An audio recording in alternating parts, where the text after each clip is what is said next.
উপমা তুমি কি খাচ্ছ? উপমা এখন বিট দিয়ে ভাত খাচ্ছে। উপমার যেহেতু রক্ত কম, তাই উপমাকে বিট খাওয়ানো হচ্ছে। এটা দিয়ে ভাত মাখলে ভাত একদম লাল হয়ে যায়। এটা খেলে উপমার রক্ত বাড়বে, তাই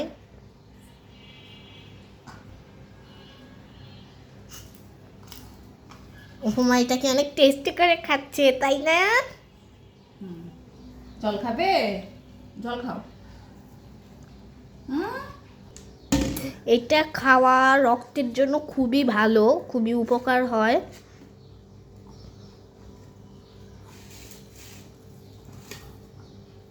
উপমা, অনেক অসুস্থ তুমি।